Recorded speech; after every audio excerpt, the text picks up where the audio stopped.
वंदे मातरम दोस्तों। स्वागत है आपका अपने यूट्यूब चैनल एसएससी एकेडमी पर। तो सबसे पहले मैं आप सभी को धन्यवाद देना चाहूँगा कि आपकी वजह से मेरे जो है 10 के सब्सक्राइबर्स क्रॉस हो चुके हैं। तो मैं उम्मीद करूँगा कि आप मुझे इसी तरह सपोर्ट करते रहोगे। तो वीडियो चालू करने से पहले मैं आपको थोड़ा इंट्रो देना चाहता हूँ। मेरा नाम कृष्णकांत है। मैं उत्तर प्रदेश के आगरा जिले का रहने वाला हूँ। वैसे तो मैं एसएससी की तैयारी कर रहा हूँ, लेकिन मेरा जो है अग्निवीर जो आर्मी अग्निवीर का एग्ज़ाम क्वालिफाई हो चुका है। इस समय मैं इसकी फिजिकल की तैयारी कर रहा हूँ, और लेकिन मैं कोचिंग के साथ साथ एक यूट्यूब चैनल भी खोल रखा है मैंने, जो एजुकेशन से रिलेटेड है। तो मैंने इस वीडियो में जो है टॉप 50 क्वेश्चंस सॉल्व कराए हैं, जो कि एग्ज़ाम के माध्यम से बहुत ही इंपॉर्टेंट है, जो संपूर्ण जीके का निचोड़ है, मोस्ट इम्पोर्टेंट्स। उनके बाद मतलब जो क्वेश्चन है जैसे कि उसका एक्स्ट्रा फैक्ट भी बताया मैंने। तो सबसे पहले मैं आप सभी को यही कहना चाहूँगा कि आप मेरी वीडियो को कम्प्लीटली देखें, और जिससे कि मैं आपके वीडियो देखने से शायद पहली सीढ़ी चढ़ जाऊँ। आप समझ गए होंगे शॉर्ट तरीके में। तो सबसे पहला क्वेश्चन आपसे पूछा गया है कि हड़प्पा सभ्यता काल था, यानी जो हड़प्पा सभ्यता का क्या काल था आपसे पूछा गया है। तो हड़प्पा सभ्यता का काल था आपसे 2500 से लेकर 1750 ईस्वी तक था। यानी जो हड़प्पा सभ्यता का काल था वो 2500 बीसी से लेकर 1750 बीसी तक था। नेक्स्ट क्वेश्चन साथियों, नेक्स्ट क्वेश्चन में आपसे पूछा गया है कि हड़प्पा सभ्यता के निवासी थे, यानी आपसे पूछा गया जो हड़प्पा सभ्यता के निवासी वो कैसे थे, ग्रामीण थे, शहरी थे, यायावर थे, जनजातीय थे। तो जो हड़प्पा सभ्यता के निवासी थे वो शहरी थे, यानी सिटी वाले थे, शहरी थे। अगर आपसे बताया जाए कि यायावार किन्हें कहते हैं, यायावार कहते हैं जिनका एक जगह ठिकाना ना हो रहने का, उन्हें यायावार कहते हैं। ग्रामीण और जनजातीय तो आप लोग जानते ही होंगे। नेक्स्ट क्वेश्चन साथियों, नेक्स्ट क्वेश्चन आपसे पूछा गया है कि मोहनजोदड़ो कहाँ स्थित है। तो जो मोहनजोदड़ो स्थित है वो आपके सिंध में है। अगर इसके एक्स्ट्रा इफेक्ट के बारे में बात कर लेते हैं, तो आपसे प्रश्न में ये भी पूछा जाता है कि लोथल किस राज्य में है। तो लोथल आपके गुजरात में हो जाएगा। तो रोपड़ की बात करें तो रोपड़ आपका पंजाब में हो जाएगा। और प्रश्न में ये भी पूछा जाता है कि कालीबंगन किस राज्य में है। तो कालीबंगन यहाँ पर राजस्थान में हो जाएगा। कालीबंगन का अर्थ है काले रंग की चूड़ियाँ, यानी कालीबंगन आपके राजस्थान में हो जाएगा। गाइस, उम्मीद करता हूँ आपको मेरा कंटेंट और मेरी मेहनत पसंद आ रही होगी, तो वीडियो को लाइक कर देना प्लीज़। साथियों, नेक्स्ट क्वेश्चन पर चलते हैं। नेक्स्ट क्वेश्चन में आपसे पूछा गया है क्वेश्चन नंबर 4, सबसे पुराना वेद कौन सा है। तो सामवेद है, अथर्ववेद है, यजुर्वेद है, या ऋग्वेद है। तो इसमें मिस्टेक हो गई है, ऋग्वेद में ये वाला बनता है, ऋग्वेद में थोड़ी कोई बात नहीं। तो सबसे पुराना वेद होता है जो ऋग्वेद है यानी सबसे पुराना वेद ऋग्वेद है। कुछ वेदों के बारे में और जान लेते हैं। सो आपसे पूछा जा सकता है क्वेश्चन एग्जाम में, जैसे कि संगीत से रिलेटेड कौन सा वेद है। तो सामवेद जो संगीत से रिलेटेड है। यहाँ गद्य और पद्य में कौन सा ये वेद लिखा हुआ है। तो यजुर्वेद जो गद्य और पद्य दोनों में लिखा हुआ है। और यहाँ पे बाद का वेद आपसे पूछा जाए कि बाद में बना हुआ वेद कौन सा है। तो जो अथर्ववेद है वो बाद में बना हुआ वेद है। और जादू टोना आपसे पूछा जाता है तो वो भी अथर्ववेद है। यानी जादू टोना यंत्र मंत्र वगैरह आपसे रिलेटेड पूछा जाए तो वो अथर्ववेद से रिलेटेड है। नेक्स्ट क्वेश्चन साथियों, नेक्स्ट क्वेश्चन नंबर 5 में आपसे पूछा गया है झेलम नदी का प्राचीन नाम है। तो आपसे पूछा गया है झेलम नदी का प्राचीन नाम क्या है। तो झेलम नदी को प्राचीन काल में यहाँ पे विवत्सता के नाम से जाना जाता था। यानी कुछ नदियों के मैंने जो है प्राचीन नाम लिख लिए हैं, उन्हें आप पिन नोट कर लीजिए, यहाँ स्क्रीनशॉट ले सकते हो इनका आप। जैसे कि आपसे पूछा जाए कि चिनाब नदी का प्राचीन नाम क्या है, आस्कनी है। आपसे क्वेश्चन पूछा जाएगा कि बिपाशा किस नदी का प्राचीन नाम था। तो व्यास नदी का था। और परसुड़ी किस नदी का प्राचीन नाम था। तो रावी का था। और सतुद्री सतलज का है। ज़्यादातर वैसे तो एग्जाम में सतलज नदी पूछी गई है। जैसे आपसे पूछा गया है कि सतलज नदी का प्राचीन नाम क्या था, तो उसे सतुद्री के नाम से जाना जाता था प्राचीन काल में। नेक्स्ट क्वेश्चन साथियों, गाइस मैंने ऐसे ही विद एक्स्ट्रा फैक्ट के साथ कुछ क्वेश्चंस कराए हैं जो मोस्ट इंपॉर्टेंट है। जैसे मुझे लग रहा है कि इससे रिलेटेड कुछ एक्स्ट्रा फैक्ट कराए हैं, तो उनके ही मैंने एक्स्ट्रा फैक्ट कराए हैं। तो क्वेश्चन नंबर 6 से आपसे पूछा गया है कि बौद्ध धर्म के संस्थापक थे। तो जो गौतम बुद्ध जी थे वो बौद्ध धर्म के संस्थापक थे। अगर इनके जन्म की बात की जाए तो इनका जन्म 1563 ईस्वी पूर्व हुआ था। इनके बचपन का नाम, अगर इनके बचपन का नाम पूछा जाए तो सिद्धार्थ था, यानी जो गौतम बुद्ध जी का बचपन का नाम सिद्धार्थ था। इनके पिताजी का नाम शुद्धोधन था, और माता का नाम माया देवी था। तो गाइस, इससे आपका जो है बौद्ध धर्म से रिलेटेड कोई भी प्रश्न बनता है तो यहीं से बन जाएगा, ज़्यादा डीपली नहीं पूछा जाएगा। लेकिन आपको एक भी पॉइंट मिस नहीं करना है, क्योंकि कंपटीशन बहुत हाई बढ़ता जा रहा है। आपको पता है कि जो है रीजनिंग में तो हर student completely full out of full करके आता है, लेकिन जो है रीजनिंग में अटपटा जाते हैं, वो सॉरी जीके में अटपटा जाते हैं। इसलिए आपको जीके का एक एक प्रश्न आसानी से मतलब अच्छी तरीके से याद कर लेना है, डीपली पढ़ना है। नेक्स्ट क्वेश्चन साथियों, नेक्स्ट क्वेश्चन आपसे जैन धर्म से रिलेटेड है, यानी जैन धर्म के अंतिम तीर्थकार कौन थे? तो ऑप्शन ए महावीर स्वामी जी थे, option B Patanjali, option C Mahatma Gandhi, option D Gautam Buddha. तो जो महावीर स्वामी जी थे वो जैन धर्म के अंतिम तीर्थकार थे। आपको बता दें कि जैन धर्म में कुल कितने तीर्थकार हुए थे? तो कुल 24 तीर्थकार हुए थे। और आपसे पूछा जाए प्रश्न में जैसे जैन धर्म के संस्थापक कौन थे, तो ऋषभदेव जी जैन धर्म के प्रथम तीर्थकार और संस्थापक थे। जैन धर्म के प्रथम जो संस्था मतलब जो तीर्थकर थे वो ऋषभदेव जी थे। अगर हम जो है महावीर स्वामी के जन्म से कुछ रिलेटेड जान लेते हैं। जिनका जन्म हुआ था 1540 ईसा पूर्व। बचपन का नाम इनका वर्धमान था और पिता का नाम सिद्धार्थ था। माता का नाम अगर बात की जाए तो इनका माता का नाम त्रिशला था, यानी जो महावीर स्वामी की माता का नाम था वो त्रिशला था। अब चलते हैं नेक्स्ट क्वेश्चन पे फ्रेंड्स। नेक्स्ट क्वेश्चन में आपसे पूछा गया है दिल्ली सल्तनत का प्रथम वंश था, यानी आपसे पूछा गया जो दिल्ली सल्तनत थी उसमें का प्रथम वंश कौन सा था? तो इसमें जो गुलाम वंश था वो दिल्ली सल्तनत का प्रथम वंश था। कुछ मैंने यानी जो दिल्ली सल्तनत पर कुल कितने वंशों ने राज्य किया था? 5 वंशों ने राज्य किया था, जो मैंने लिख लिए हैं। पहला था गुलाम वंश, दूसरा था खिलजी वंश, तीसरा था तुगलक वंश, चौथा था सैयद वंश और पांचवा था लोधी वंश। ये मैंने क्रम में लिखे हैं। मैं इनकी ट्रिक बताने वाला हूँ आपको। इनकी ट्रिक आप बता सकते हो। जी के तो सीख ले, यानी जी के तो सीख ले, जी फॉर गुलाम वंश, के फॉर खिलजी वंश, तो फिर तुगलक वंश, सीख ले मतलब सीख फॉर सैयद वंश, ले मतलब लोधी वंश। तो इनके जो संस्थापक थे उनके बारे में बात कर लेते हैं। गुलाम वंश की बात की जाए तो जो गुलाम वंश की स्थापना किसने की थी? कुतुबुद्दीन ऐबक ने की थी। खिलजी वंश की स्थापना यहाँ पे जलालुद्दीन खिलजी ने की थी। तुगलक वंश की स्थापना की बात की जाए तो तुगलक वंश की स्थापना गयासुद्दीन तुगलक ने की थी। सैयद वंश की बात की जाए तो खिजर खान ने की थी। लोधी वंश का आपसे अधिकतर पूछा गया है, तो लोधी वंश का बेलोर लोधी था, यानी जो लोधी वंश की स्थापना की थी वो बेलोर लोधी ने की थी। सो गाइस, मैंने इस वीडियो में वही प्रश्न लिए हैं जो बार बार रिपीट होते रहते हैं और प्रत्येक एग्जाम में देखे जाते हैं, यानी जो बहुत ही एग्जाम के लिए महत्वपूर्ण है। तो साथियों अब चलते हैं नेक्स्ट क्वेश्चन पर। नेक्स्ट क्वेश्चन नंबर 9 आपसे पूछा गया सत्यशोधक समाज की स्थापना की थी। तो जो ज्योतिबा फुले थे उन्होंने सत्यशोधक समाज की स्थापना की थी। अब कुछ समाज है उनके जो है संस्थापक भी याद कर लेते हैं। और ब्रह्म समाज की स्थापना की बात की जाए तो जो राजा राम मोहन राय जी ने ब्रह्म समाज की स्थापना की थी। आर्य समाज की स्थापना की बात की जाए तो स्वामी दयानंद सरस्वती जी ने आर्य समाज की स्थापना की थी। वेद समाज की बात की जाए तो वेद समाज की स्थापना यहाँ पे केशव चंद्र सैनी जी के द्वारा की गई थी। रामकृष्ण मिशन की स्थापना यहाँ पे स्वामी विवेकानंद द्वारा की गई थी। यानी आपसे क्वेश्चन पूछा जाएगा कि रामकृष्ण मिशन की स्थापना किसने की थी? तो स्वामी विवेकानंद जी ने रामकृष्ण मिशन की स्थापना की थी। नेक्स्ट क्वेश्चन पर चलते हैं साथियों।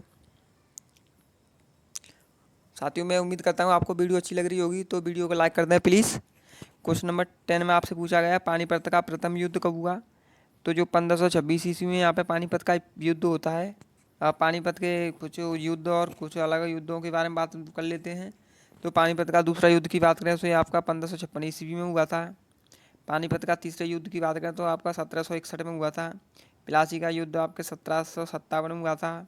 बक्सर के युद्ध की बात की जाए तो बक्सर का युद्ध यहाँ पर 1764 में हुआ था। खानवा का युद्ध की बात की जाए तो 1527 ईस्वी में खानवा का युद्ध हुआ था। गाइस, अधिकतर मोस्टली देखा गया एग्जाम में जो है पानीपत के मतलब युद्धों से रिलेटेड प्रश्न बनता है। आप ये अभी लिख लीजिए और याद कर लीजिएगा कि जो पानीपत का प्रथम द्वितीय और तृतीय युद्ध किन किन के बीच हुआ था, क्योंकि ऐसे ही प्रश्न बन जाता है। नेक्स्ट क्वेश्चन पर चलते हैं भाई लोगों।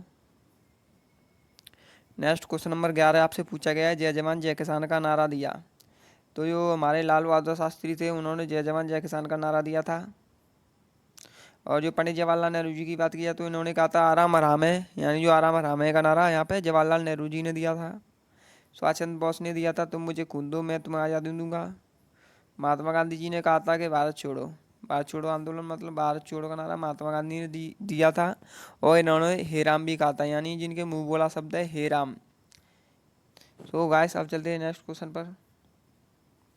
नेक्स्ट क्वेश्चन नंबर 12 में आपसे पूछा गया भारतीय संविधान में कितने भाग हैं?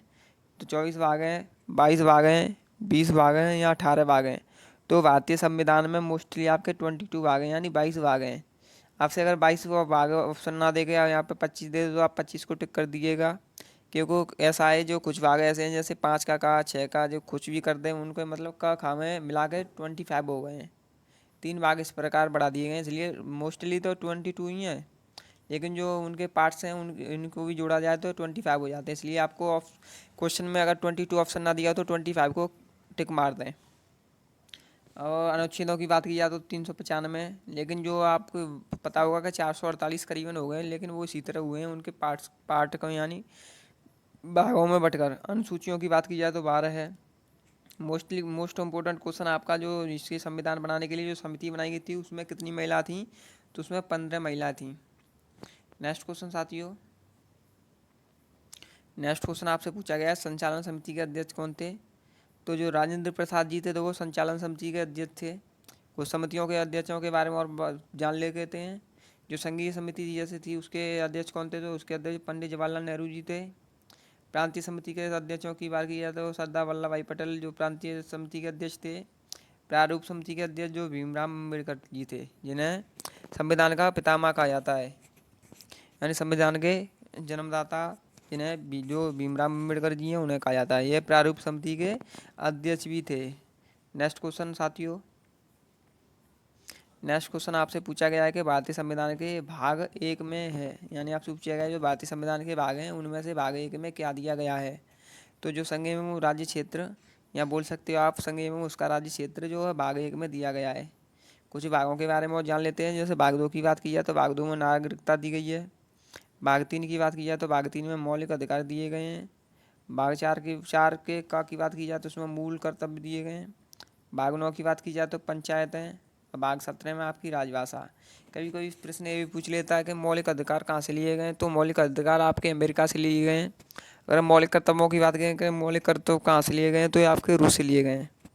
नेक्स्ट क्वेश्चन पर चलते हैं साथियों। नेक्स्ट क्वेश्चन नंबर 15 आपसे पूछा गया है राज्यसभा का सदस्य बनने के लिए आयु, यानी आपसे पूछा है जो राज्यसभा का सदस्य बनने के लिए न्यूनतम आयु कितनी होनी चाहिए। तो 30 वर्ष का होना अनिवार्य है। 30 वर्ष के हो आप तो राज्यसभा का सदस्य बन सकते हो। ये मिनिमम आयु यानी न्यूनतम आयु है।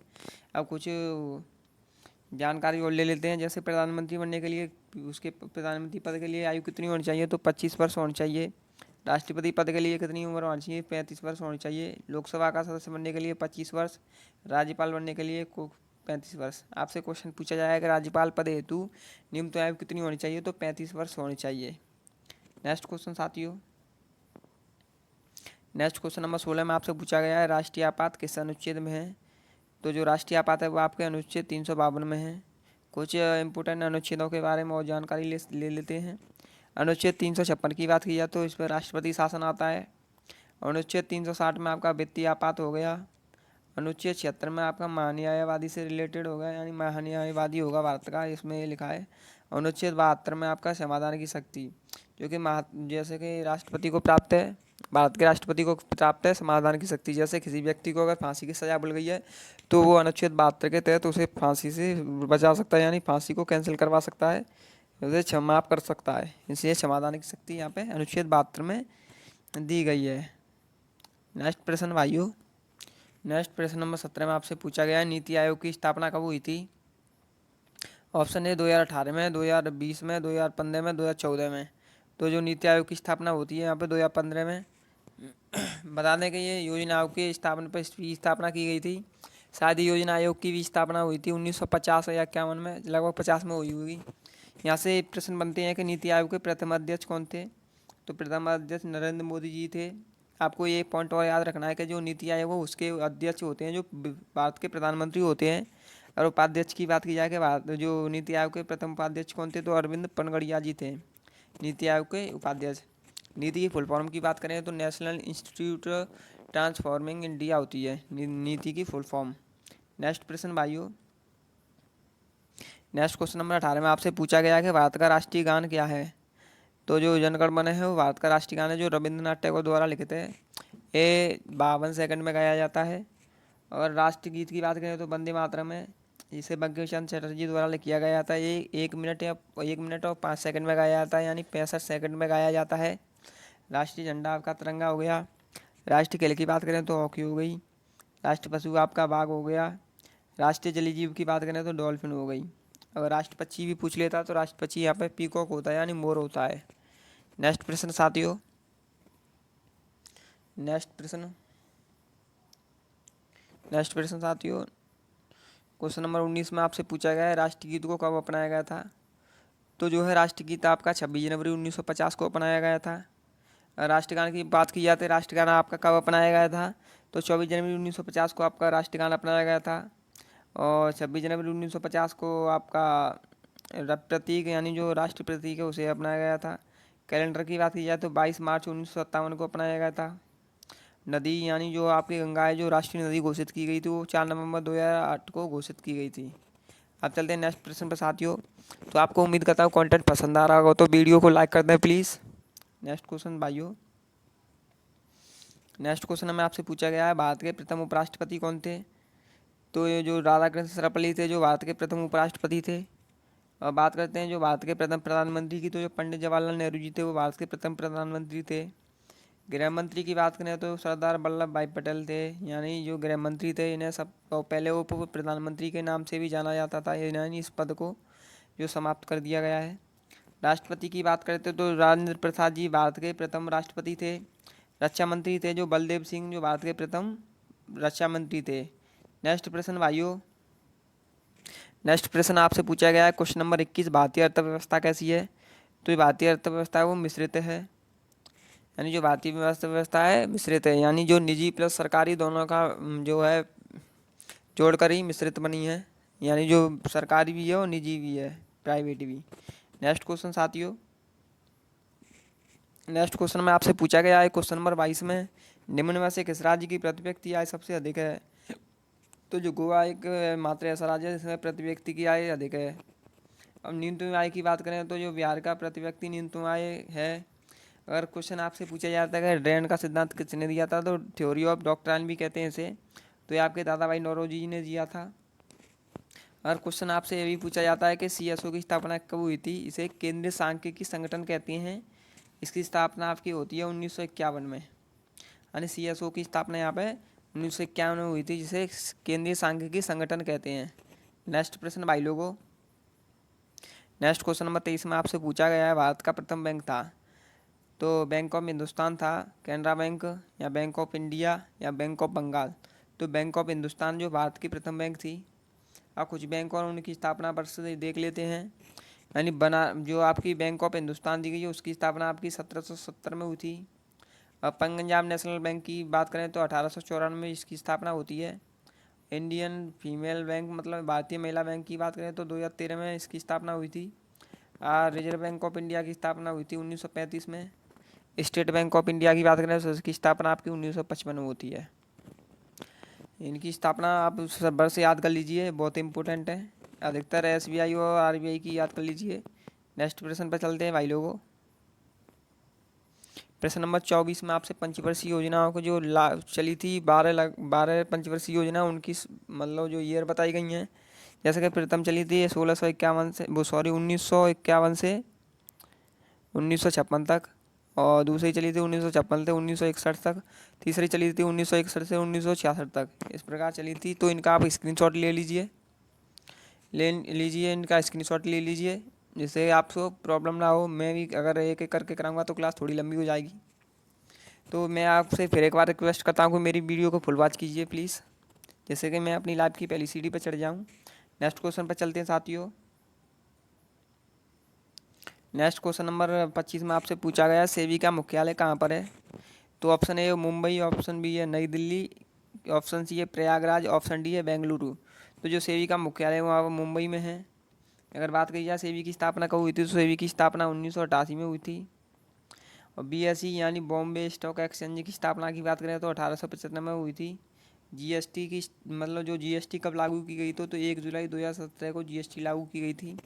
इसकी लगभग 4 या 5 दरें हैं GST की, आप दरें याद कर लीजिए। GST का फुल फॉर्म होता है गुड्स एवं service tax, goods and service tax. तो जो है आप इनके मोस्ट इंपॉर्टेंट है, इनसे रिलेटेड क्वेश्चन बनता रहता है। सेबी का मुख्यालय तो यहाँ पे मुंबई में हो जाएगा। नेक्स्ट प्रश्न पर चलते हैं भाई लोगों। क्वेश्चन नंबर 26 में आपसे पूछा गया है ऑयल इंडिया लिमिटेड की स्थापना कब हुई थी। तो 1959 में यहाँ पर ऑयल इंडिया लिमिटेड कंपनी की स्थापना हो रही है, यानी 1959 में यहाँ पे ऑयल इंडिया लिमिटेड की स्थापना होती है। अगर बात कर लेते हैं एनटीपीसी की स्थापना कब होती है, तो एनटीपीसी की स्थापना यहाँ पर 1975 में होती है। भेल की बात करें तो भारतीय हेवी इलेक्ट्रिक लिमिटेड की स्थापना 1964 में हुई थी। भारतीय इलेक्ट्रिक लिमिटेड की स्थापना 1954 में हुई थी। यहाँ पे गैल की बात करें यानी गैस अथॉरिटी इंडिया लिमिटेड की स्थापना हुई थी, वो आपकी 1984 में हुई थी। एक खुद इम्पोर्टेंट मतलब जो जो बड़ी कंपनियां हैं जिनकी स्थापना वर्ष आपसे पूछ लेता है, इसलिए एनटीपीसी है आपका जो मोस्ट इम्पोर्टेंट है। बेल भी इम्पोर्टेंट है, ऑयल इंडिया लिमिटेड भी इम्पोर्टेंट है, जिसकी स्थापना 1959 में हुई थी। नेक्स्ट क्वेश्चन पे चलते हैं भाई लोगों। नेक्स्ट क्वेश्चन में आपसे कुछ महत्वपूर्ण पुस्तकें अब उनके लेखक दिए गए हैं। जैसे प्रथम पुस्तक दी गई है द वेल्थ ऑफ नेशंस के लेखक कौन है, तो एडम स्मिथ जी हैं। दास कैपिटल की बात करें तो दास कैपिटल के लेखक यहाँ पे कार्ल मार्क्स हो जाएंगे। यानी ब्रिटिश रूल इंडिया की बात करी तो नौरोजी हो जाएंगे, यानी Dadabhai Naoroji. My experiment with truth Mahatma Gandhi की मोस्ट इम्पोर्टेंट बुक है, जिस महात्मा गांधी के द्वारा लिखित है। विंग्स ऑफ फायर जो एपीजे अब्दुल कलाम द्वारा रचित है, जिन्हें भारत का मिसाइल मैन कहते हैं, यानी जो एपीजे अब्दुल कलाम जी हैं उन्हें मिसाइल मैन के नाम से जाना जाता है। नेक्स्ट क्वेश्चन पर चलते साथियों। नेक्स्ट क्वेश्चन नंबर 28 में आपसे पूछा गया है भारत में प्रथम रेल कब चली। तो जो आपका 1919 सॉरी 1800 हो जाएगा, यानी जो 1853 में आपकी भारत में प्रथम रेलगाड़ी चली थी। और स्थान की बात की जाए तो ये मुंबई से ठाणे के लिए चली थी। दूरी आपके 34 किलोमीटर चली थी। जोन और इंडियन रेलवे के जोन के बारे में बात की जाए तो 18 जोन है कुल। अगर प्रथम रेलगाड़ी की बात करें जो 1853 में चली थी, उसमें मतलब जो किसके कार्यकाल में चली थी, तो जो लॉर्ड डलहौजी के कार्यकाल में चली थी। प्रथम रेलगाड़ी चली थी जो 34 किलोमीटर, जो लॉर्ड डलहौजी के कार्यकाल में चली थी। मोस्ट इम्पोर्टेंट पॉइंट है, नोट कर लीजिए प्लीज़ इसे। नेक्स्ट क्वेश्चन साथियों। नेक्स्ट क्वेश्चन नंबर 29 में आपसे पूछा गया सौरमंडल में कुल कितने ग्रह हैं। तो सौरमंडल में कुल मिलाकर 8 ग्रह हैं। पहले 9 या करते थे, लेकिन एक ग्रह को आप हटा दिया गया है। बात करते हैं ग्रहों की गति का नियम किसने दिया था, तो केपलर ने ग्रहों की गति का नियम दिया था। सौर प्रणाली की खोज की, यानी सौर प्रणाली की खोज किसने की थी, तो कोपरनिकस ने सौर प्रणाली की खोज की थी। क्वेश्चन आपसे ये भी बनता है जैसे रेलवे एग्जाम में पूछा गया था, कुल तारामंडल कितने हैं सौरमंडल में, तो कुल तारामंडल 89 है, जो 89 हैं जो कुल तारामंडल है। नेक्स्ट क्वेश्चन पर चलते हैं भाइयों। नेक्स्ट क्वेश्चन आपसे पूछा गया ग्रहों के रंग व आकार, यानी ग्रहों के रंग व आकार दिए गए हैं। शुक्र ग्रह की बात करें तो जो शुक्र ग्रह सबसे चमकीला ग्रह है और सबसे गर्म ग्रह है।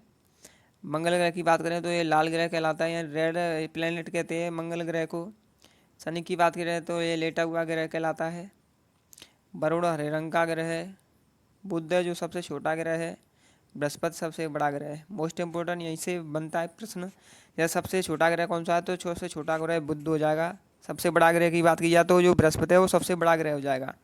नेक्स्ट प्रश्न पर चलते हैं भाई लोगों। नेक्स्ट क्वेश्चन आपसे पूछा गया है वायुमंडल की निचली परत है।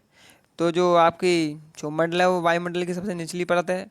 मैंने सही परतों को उसके उछले क्रम में लिखा हुआ है। जैसे क्षोभमंडल के बाद आपकी समताप मंडल आती है, समताप मंडल के बाद ओजोन मंडल, उसके बाद आयन मंडल, फिर वायुमंडल। इसी प्रकार ये 5 परतें हैं। नेक्स्ट क्वेश्चन साथियों। नेक्स्ट प्रश्न में कितनी ऊंचाई पर कौन सी परत है इनके बारे में बताएंगे। तो ओजोन परत है वो आपके 18 किलोमीटर तक है। समताप मंडल है जो आपके 1832 है। क्षोभमंडल है 32 से 60 है। और आयन मंडल 60 से 640 किलोमीटर है। और वायुमंडल की बात की जाए तो 640 से ऊपर जो है वायुमंडल दिया गया है। नेक्स्ट क्वेश्चन पर चलते हैं फ्रेंड्स। नेक्स्ट क्वेश्चन नंबर 33 में आपसे पूछा गया है भारत के चारों बिंदु, मतलब चारों बिंदु के बारे में बात करने वाले हैं। जो भारत के चारों बिंदु दिए गए, जैसे पूर्वी बिंदु की बात की जाए तो पूर्वी बिंदु आपके बालांगू है इसका नाम, जो आपके अरुणाचल प्रदेश में है गाइस। पश्चिमी बिंदु की बात की जाए तो आपका सरस्क्रीक है जो गुजरात में स्थित है। उत्तरी बिंदु की बात की जाए तो इंदिरा कॉल है जो आपके जम्मू कश्मीर में है। दक्षिणी बिंदु की बात की जाए तो इंदिरा पॉइंट है जो आपके निकोबार में है। सो गाइस ये मोस्ट इंपॉर्टेंट इनसे रिलेटेड प्रश्न पूछा जाता है। यहाँ आपसे बिंदु पूछ लेगा, बिंदु का नाम यहाँ आपसे राज्य पूछ लेगा किस राज्य में है, तो आप इसका स्क्रीनशॉट ले लीजिए प्लीज़। नेक्स्ट क्वेश्चन पर चलते हैं साथियों। नेक्स्ट क्वेश्चन नंबर 34 में आपसे पूछा है भारत एवं चीन की सीमा है। भारत एवं चीन के बीच की सीमा को क्या कहते हैं, प्रश्न में यह पूछा गया है आपसे। तो डूरंड रेखा कहते हैं, रेड क्लिफ रेखा कहते हैं, या मैकमोहन रेखा, या सरक्रीक। तो भारत एवं चीन के बीच की रेखा को मैकमोहन रेखा कहते हैं। नेक्स्ट क्वेश्चन पर साथियों, नेक्स्ट क्वेश्चन में कुछ देश और उनके बीच जो रेखाएं उनके बारे में बात करते हैं। जैसे भारत और पाक की बात की जाए तो भारत और पाक को अलग करने वाली रेड क्लिफ रेखा है। भारत और अफगानिस्तान की बात की जाए तो डूरंड रेखा है, लेकिन जो अब रेखा पाकिस्तान और अफगानिस्तान के बीच हो गई है डूरंड रेखा, जो पहले भारत और अफगानिस्तान के बीच हुआ करती थी। नेक्स्ट आपसे पूछा है जैसे भारत और श्रीलंका के बीच मतलब कौन सा अलग करता है, तो पाक जल डमरू मध्य है जो भारत और श्रीलंका को अलग करता है। और अंडमान निकोबार की बात की जाएगी, यानी अंडमान को निकोबार से कौन अलग करता है, तो 10 डिग्री चैनल है वो अंडमान को निकोबार से अलग करता है।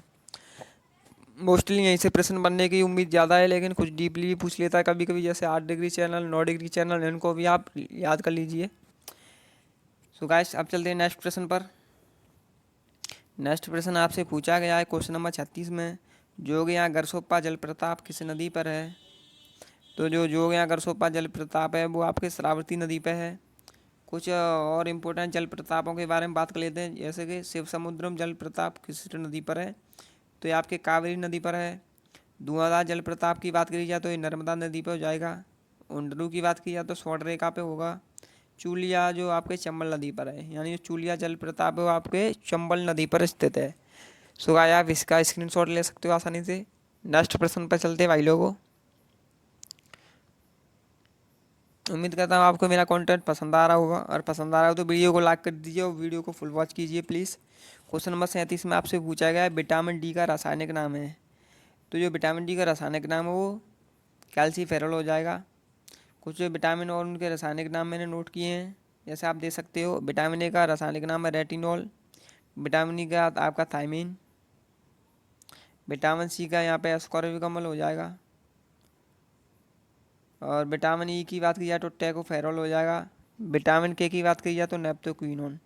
आप इनके जो रोग भी याद कर सकते हो, जैसे विटामिन ए से आपका रतौंधी हो जाता है, विटामिन बी से बेरी बेरी, विटामिन सी के आपके स्कर्वी रोग हो जाता है। इनके रोग भी याद कर लीजिए क्योंकि ये भी प्रश्नों में पूछे जाते हैं। नेक्स्ट क्वेश्चन पर चलते हैं साथियों। नेक्स्ट क्वेश्चन नंबर 38 में आपसे पूछा गया है पक्षियों का अध्ययन क्या कहलाता है। तो option A ornithology, option D mycology, option C है फाइकोलॉजी, ऑप्शन डी है पोमोलॉजी।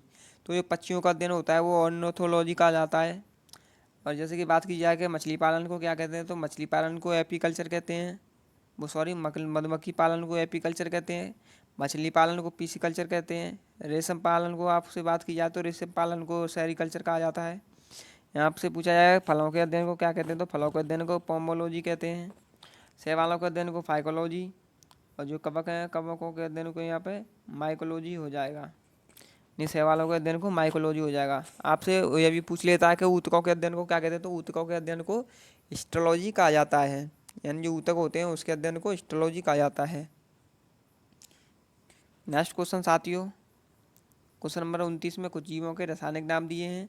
ये मोस्ट इंपॉर्टेंट है, इन्हें आप कृपया स्क्रीनशॉट ले लीजिए, क्योंकि एग्जाम में जो क्वेश्चन बन जाता है तो समझ लीजिए बहुत हार्ड हो जाता है ये प्रश्न, क्योंकि बहुत कम कोई स्टूडेंट इनको याद करते हैं। जैसे कि मनुष्य की बात की जाए तो मनुष्य का रासायनिक नाम या साइंटिफिक नाम भी पूछा बताया मतलब बोल सकते हैं। मनुष्य का जो साइंटिफिक नाम है वो होमो सैपियंस है। बिल्ली का साइंटिफिक नाम की बात की जाए तो फेलिस डोमेस्टिका है। गाय को बॉस इंडिकस कहा जाता है। आम को मैंगी फेरा इंडिका कहा जाता है, यानी आम को मैंगी फेरा इंडिका। मटर को पिसम सटाइवम कहा जाता है। मक्की की बात की जाए तो मुस्का डोमेस्टिका, यानी जो मक्की का साइंटिफिक नेम है वो है मुस्का डोमेस्टिका है।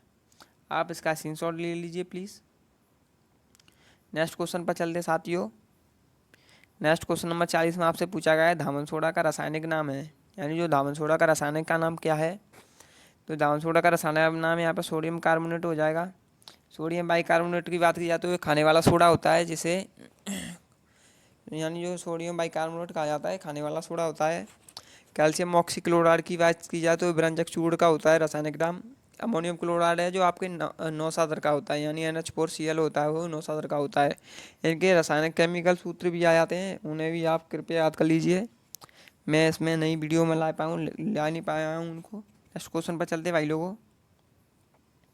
नेक्स्ट क्वेश्चन नंबर 41 में आपसे पूछा गया है, लोहे में जंग लगना कैसा परिवर्तन है। तो जो लोहे में जंग लगना है वो रासायनिक परिवर्तन है। आपसे जो है जैसे कौन सी क्रिया जैसे क्या कहलाती है, आपसे जैसे ठोस से जल में परिवर्तन क्या कहलाता है, भौतिक परिवर्तन क्या है, रासायनिक परिवर्तन क्या है, इनसे रिलेटेड प्रश्न बन जाते हो साइंस के जो है। साइंस में ऐसे प्रश्न बनता है तो यहीं से ज़्यादा बन जाता है। जैसे भौतिक परिवर्तन पूछ लेगा आपसे, रासायनिक परिवर्तन पूछ लेगा, जैसे दही से दूध, दूध से दही जमाना है आपका, जैसे फल पकाना, फल कच्चे फलों को पकाना, इस प्रकार से इन्हें परिवर्तन पूछे जाते हैं। नेक्स्ट क्वेश्चन पर चलते हैं साथियों। नेक्स्ट क्वेश्चन में आपसे पूछा गया है क्वेश्चन नंबर 42 में, ओम किसका मात्रक है, यानी ओम है वो किसका मात्रक है। ऑप्शन ए बल, ऑप्शन बी है विभवांतर, ऑप्शन सी है प्रतिरोध, ऑप्शन डी है धारा। तो जो ओम है वो प्रतिरोध का मात्रक हो जाएगा। यहाँ पर कुछ और भी याद कर लेते हैं मात्रक। जो धारा का मात्रक होता है वो एम्पियर होता है, विभवांतर का मात्रक होता है वोल्ट, बल का मात्रक न्यूटन होता है, दाब का मात्रक यहाँ पर पास्कल हो जाएगा। यानी प्रेशर का पास्कल होता है, फोर्स का न्यूटन होता है, यानी बल का यहाँ पर न्यूटन मात्रक होता है। आप स्क्रीनशॉट ले सकते हो आसानी से। नेक्स्ट क्वेश्चन पर चलते हैं फ्रेंड्स। नेक्स्ट क्वेश्चन नंबर 43 में आपसे पूछा गया है, दृष्टि दोष, निकट दृष्टि दोष में कौन सा लेंस प्रयोग में लाते हैं। यानी जो निकट दृष्टि दोष से अगर पीड़ित कोई व्यक्ति है तो उसके जो चश्मा में कौन सा लेंस उपयोग किया जाएगा। तो सबसे पहले बात कर लेते हैं निकट दृष्टि दोष क्या होता है। इसमें निकट की वस्तु तो स्पष्ट दिखाई देती है लेकिन दूर की दिखाई नहीं देती। ऐसी दूर दृष्टि दोष होता है जैसे दूर की स्पष्ट दिखाई देती है लेकिन नज़दीक की स्पष्ट दिखाई नहीं देती। आप सोच रहे होंगे उल्टा, नहीं, उल्टा नहीं है, निकट दृष्टि दोष होते ही कहते हैं जो निकट की तो स्पष्ट दिखाई दे रही है, दूर की नहीं। आप सोच रहे होंगे निकट की स्पष्ट नहीं दिखाई देगी तो निकट दृष्टि दोष है, ऐसा नहीं है। निकट दृष्टि दोष कहते हैं निकट की स्पष्ट दिखाई देना, दूर की स्पष्ट नहीं दिखाई देना। तो निकट दृष्टि दोष को जो है निवारण के लिए चश्मे में अवतल लेंस का उपयोग किया जाता है, और जो उत्तल लेंस का उपयोग किया जाता है दूरदृष्टि दोष में। द्विपक्षी की बात की जाए तो जो व्यक्ति धुंधला दिखाई देता है, ना ही निकट का ना ही दूर का, तो उसके लेंस में द्विपक्षी, वो सॉरी उसके चश्मे में द्विपक्षी लेंस उपयोग किया जाता है। नेक्स्ट क्वेश्चन पर चलते हैं साथियों। Next question number 25, question number 44 में आपसे पूछा गया है। क्वेश्चन नंबर 44 में आपसे पूछा गया है, न्यूटन ने गति के कितने नियम दिए। ऑप्शन ए है 1, ऑप्शन बी है 4, ऑप्शन सी है 2, ऑप्शन डी है 3। तो न्यूटन ने गति के कुल 3 नियम दिए थे, जो कि नियमों से रिलेटेड कोई एग्जाम में प्रश्न बनते रहते हैं। जैसे बंदूक का पीछे गोली चलने के बाद पीछे की तरफ हटना, जैसे क्वेश्चन में आपसे भी पूछा जा सकता है। जैसे कोई गोली बंदूक चलाई जाती है तो उसका पीछे हटना कौन से नियम पर आधारित है न्यूटन के, तो ये तीसरे नियम पर आधारित है। जैसे गाड़ी में बैठे ब्रेक लगा देते हैं, अचानक पीछे की तरफ आना, अचानक स्पीड में लेकर गाड़ी जैसे आगे की तरफ झुक जाना, ऐसे आपसे नियम से रिलेटेड पूछे जाते हैं कि ये कौन से नियम पे आधारित है। तो न्यूटन के तीनों नियमों को आप आसानी से कर लीजिए। नेक्स्ट क्वेश्चन पर चलते हैं भाई लोगों। नेक्स्ट क्वेश्चन कराते हैं पहले मैं आपको बता दूं कि आपको जो है जीके कैसे कवर कर लेनी है। आपको क्या करना है कि जो प्रत्येक टॉपिक डीपली पढ़ना है। जैसे कि आपने जो ऑफलाइन पढ़ लिया है उसका ऑनलाइन भी क्लास लीजिए, जैसे उससे आपको पता चल जाए कि मेरा कौन सी चीज़ मिस हो रही है, उसे भी नोट कर लूँ। क्योंकि जैसे आपकी जीके बहुत ही स्ट्रॉन्ग हो जाएगी और जीके के बहुत अच्छे नोट्स बना लीजिए जो को आसानी से आप एग्ज़ाम क्रैक कर सकते हो। नेक्स्ट क्वेश्चन पर चलते हैं साथियों। नेक्स्ट क्वेश्चन आपका आएगा 45, दाढ़ी बनाने में कौन सा दर्पण प्रयोग होता है। तो ये दाढ़ी बनाने में आपका जो है अवतल दर्पण प्रयोग में लाया जाता है, ना कि अवतल लेंस। आप अवतल लेंस लगा सकते हैं। लेंस और दर्पण में आप पहले अंतर जान लीजिए। लेंस होता है मतलब दोनों तरफ से देखा जा सकता है, दर्पण पे एक तरफ पॉलिश होती है, इसलिए दाढ़ी बनाने में यहाँ पे अवतल दर्पण का उपयोग होगा। ऐसा ना हो कि आपने जल्दी से टिक लगा दिया अवतल लेंस। लेंस और दर्पण में बहुत अंतर होता है। जो दाढ़ी बनाते हैं वो है अवतल दर्पण होता है। नेक्स्ट क्वेश्चन पर चलते हैं भाइयों। नेक्स्ट क्वेश्चन नंबर 46 में पूछा गया आपसे, कंप्यूटर के पितामह कौन है। तो option A Charles Babbage, option B Leeuwenhoek, option C Newton, option D Newman. तो ये कंप्यूटर के पितामह हैं वो चार्ल्स बेबेज जी हैं।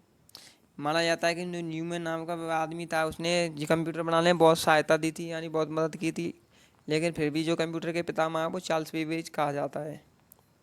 कंप्यूटर के पितामह यहाँ पे चार्ल्स बेबेज हो जाएंगे। नेक्स्ट क्वेश्चन फ्रेंड्स, उम्मीद करता हूँ आपका मेरा कंटेंट पसंद आ रहा होगा, मेरी मेहनत पसंद आ रही होगी, तो प्लीज़ एक लाइक कर दीजिए और वीडियो को अपने जो फ्रेंड्स हैं या अपना आपका भाई है जो भी कंपटीशन की तैयारी कर रहे हैं उन्हें शेयर कर दीजिए प्लीज़। मैं आपसे रिक्वेस्ट करता हूँ कि वीडियो जो भी आपके कंपटीशन की तैयारी कर रहे हैं उन्हें शेयर कर दीजिए प्लीज़, जिससे वो भी इस वीडियो को देख लें। नेक्स्ट क्वेश्चन नंबर 47 में आपसे पूछा गया कंप्यूटर की स्थायी मेमोरी है तो सीपीयू, कोबोल, रैम या रोम। तो जो कंप्यूटर की स्थायी मेमोरी है वो रोम होती है। रोम की फुल फॉर्म की बात की जाए तो जो है रीड ओनली मेमोरी, एंड रोम की फुल फॉर्म होती है रीड ओनली मेमोरी। रैम की बात की जाए तो रैंडम एक्सेस मेमोरी। सीपीयू की जाए तो यहाँ पे सेंट्रल प्रोसेसिंग यूनिट हो जाएगी सीपीयू की फुल फॉर्म। नेक्स्ट क्वेश्चन चलते हैं साथियों, जो मैंने कुछ फुल फॉर्म लिख ली हैं। सीपीयू की आपकी बात की जाए तो सेंट्रल प्रोसेसिंग यूनिट हो जाएगा। रैम की बात की जाए रैंडम एक्सेस मेमोरी। रोम की रीड ओनली मेमोरी। एएलयू की अगर पूछी जाए तो अर्थमेटिक लॉजिक यूनिट। कंप्यूटर की बात की जाए वो ट्रिपल सी की बात की जाए तो कंप्यूटर कॉन्सेप्ट कोर्स। जो ट्रिपल सी की फुल फॉर्म हो जाएगी वो कंप्यूटर कॉन्सेप्ट कोर्स हो जाएगी, computer concept course. Next question पर चलते हैं साथियों। नेक्स्ट क्वेश्चन नंबर 49 आपसे पूछा गया है कि एक एमबी कितने केवी होता है, यानी एक एमबी में कितने केवी होता है। तो ऑप्शन ए 1020, ऑप्शन बी है 1200, ऑप्शन सी है 1320, ऑप्शन डी है 1224। तो जो एक एमबी बड़ा होता है 1024 केवी, यहाँ पर 4 का बना लीजिए। अगर मैंने इनको बढ़ते क्रम में लिखा है, केवी से बड़ा होता है एमबी, एमबी से बड़ा होता है जीबी, जीबी से बड़ा होता है टीबी। अगर बात की जाए एक एमबी में कितने केवी होते हैं तो 1024 केवी होते हैं। अगर बात की जाए आपसे एक जीबी में कितने एमबी होते हैं तो 1024 होते हैं। अगर बात की जाए एक टीबी में कितने जीबी होता है तो एक टीबी में 1024 जीबी होता है, यानी केबी, एमबी, जीबी, टीबी जो 1024 से मतलब 1024 में रिलेटेड होते हैं। आप बिना आसानी से देख लीजिए, केवी से बड़ा होता है एमबी, एमबी से बड़ा होता है जीबी, जीबी से बड़ा होता है टीबी। नेक्स्ट क्वेश्चन पर चलते हैं साथियों। नेक्स्ट एंड लास्ट क्वेश्चन है भाइयों ये मेरा। तो क्वेश्चन नंबर 50 में पूछा गया है मानव रक्त कितने समूह में बटा है। तो ऑप्शन ए 6, ऑप्शन बी है 4, ऑप्शन सी है 8, ऑप्शन डी है 5। तो जो मानव रक्त है वो कुल मिलाकर आपके 4 भागों में बटा है, जो ए बी ओ इस प्रकार बटा है मानव रक्त। आपसे पूछा जाए कि सर्वग्राही रक्त समूह कौन सा है, तो ए बी को सर्वग्राही रक्त समूह कहा जाता है। सर्वदाता की बात की जाए तो ओ होता है। सर्वदाता का मतलब होता है कि जो आप किसी भी रक्त समूह वाले को ओ रक्त समूह वाला किसी भी रक्त समूह वाले को रक्त दे सकता है, यानी इसलिए ओ रक्त समूह को सर्वदाता रक्त समूह कहा जाता है। सो गाइस, उम्मीद करता हूँ आपको मेरी वीडियो और मेरा कंटेंट बहुत अच्छा लगा होगा। सो गाइस, मैं एक बार फिर से रिक्वेस्ट कर रहा हूँ कि आप मेरी वीडियो को अपने फ्रेंड्स या जो भी कंपटीशन की तैयारी करें उन्हें शेयर कर दीजिए। अगर आपको मेरी वीडियो अच्छी लगी तो वीडियो को लाइक करें, कमेंट करें और शेयर करें।